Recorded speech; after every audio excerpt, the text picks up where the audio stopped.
On n'avait pas parlé à personne qu'on se lançait là-dedans, nous autres, ni même à nos familles. Là, on va vous dire, on s'est fait parler un petit peu. OK?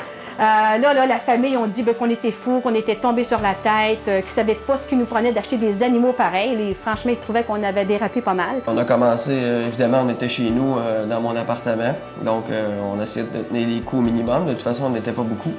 On était 3, on est rendu 12 aujourd'hui. Donc, il y a eu une belle évolution depuis les 6 dernières années. On continue. Je pense que c'est vraiment...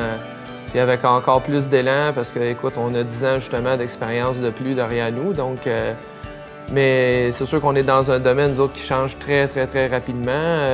Tu sais, là, 10 ans, Facebook n'existait pas. On a vraiment élargi la clientèle dans le sens qu'on reçoit beaucoup de Québécois. Comparativement auparavant, on était avec une clientèle presque exclusivement européenne. On a encore évidemment beaucoup d'Européens, mais les Québécois nous découvrent à chaque année. Et ça fait tourner la roue vraiment parce qu'ils en parlent à leurs amis puis ils reviennent avec la famille des amis.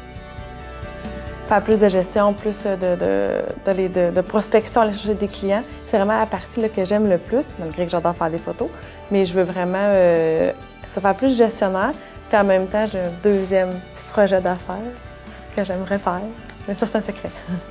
J'espère encore continuer à avancer. On a fait un bon choix, en fait, en s'en allant dans les communications et technologies parce que c'est un domaine qui est sans cesse en évolution. On est toujours en train de chercher des nouvelles idées et ça fait en sorte que l'entreprise se maintient dans un flot courant de développement. C'est certain que je vais être encore en affaires. J'ai des projets pour... J'envisage pas la retraite. Parallèlement à Café Morgane, j'ai une petite compagnie d'informatique que j'entends développer. Nos rêves n'ont pas tous été réalisés parce qu'on est plus ambitieuse que ce qui se passe présentement. Je dirais qu'on est en train de se structurer pour pouvoir développer beaucoup plus loin que Trois-Rivières. Écoutez, en affaires, les rêves peuvent s'accomplir, mais aussi ils se renouvellent. C'est ça qui arrive en affaires. Plus que tu avances, plus que tu changes, l'entreprise change un petit peu.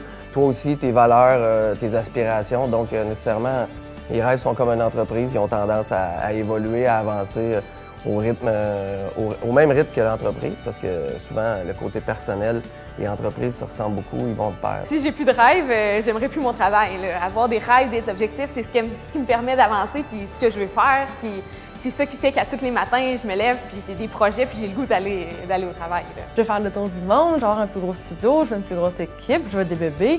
Écoute, là, des rêves, il y en a plein, il faut jamais arrêter d'avoir des rêves, voyons donc.